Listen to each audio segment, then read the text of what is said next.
Don't scroll, because what happens in the next few minutes will stay in your heart for a long time.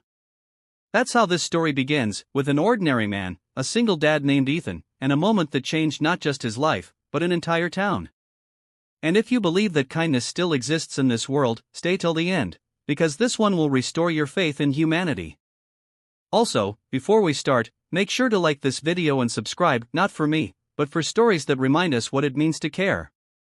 It was a cold Tuesday morning in Willow Creek, a quiet little town where everyone knew everyone else. Ethan worked as a mechanic at a small auto shop just outside town. Life hadn't been kind to him lately. His wife, Sarah, had passed away 2 years ago after a long illness, leaving him to raise their 8-year-old daughter, Lily, alone. Every morning, he'd pack Lily's lunch, braid her hair as best he could, and drop her off at school before heading to work. He didn't complain, he couldn't afford to. That morning, as he drove to work, something caught his eye near the park. A silver Bentley had swerved to the side of the road, its door flung open. Inside sat a woman elegant, in her late 40s, clutching her chest and gasping for air. Ethan didn't think twice. He stopped his truck, sprinted across the road, and reached for her hand. "Ma'am, can you hear me?" he asked, his voice steady but urgent. Her lips trembled. "Can't breathe," she whispered before her body slumped forward. Without hesitation, Ethan laid her flat on the seat and began CPR. He'd learned it years ago when Sarah was sick. Back then, he thought he'd never use it again. But now, his hands moved automatically, pressing her chest, counting each compression, praying under his breath. After what felt like forever, the woman coughed, gasped, and tears streamed down Ethan's face in relief.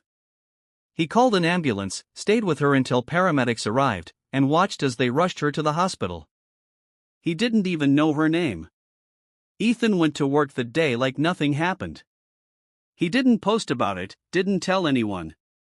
He just fixed cars, picked Lily up from school, and made dinner, the same routine he always did. But that night, when he checked the evening news, his jaw dropped.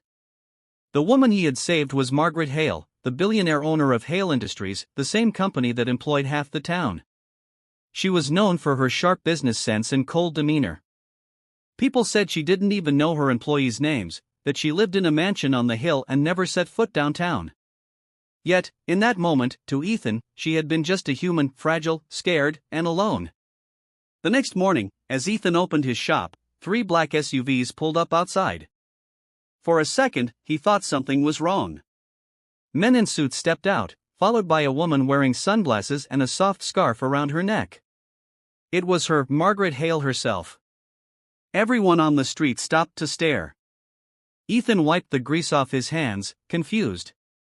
"Mr. Carter," she said, her voice calm but full of emotion. "I was told you saved my life." Ethan nodded awkwardly. "Just did what anyone would have done." She smiled faintly. Not everyone would have stopped. She insisted on thanking him properly, but Ethan refused any reward. "Ma'am, I didn't do it for money," he said. "I just hope you're feeling better." But Margaret wasn't the kind of woman who took no easily. The next week, she showed up again, not in a limousine, but in a simple car, carrying a box of groceries. She met Lily, helped her with homework, and started spending time with them. The whole town was stunned.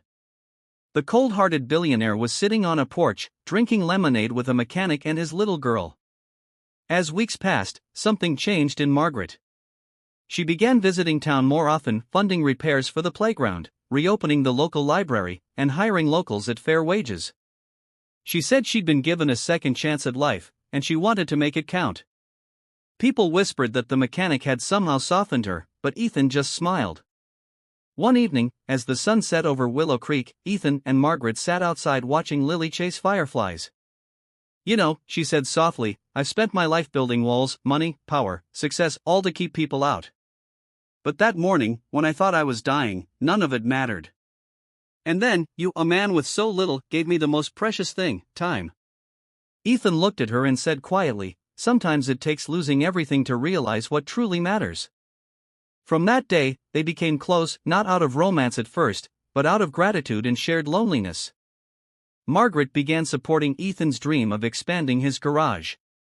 She invested in him not as charity, but as a partner. Together, they built something special, a small foundation that offered jobs and support to single parents in the town. The town started changing. Families got back on their feet. Children had hope again. And every time someone asked Margaret why she cared so much, she'd smile and say, "Because a man once cared enough to stop."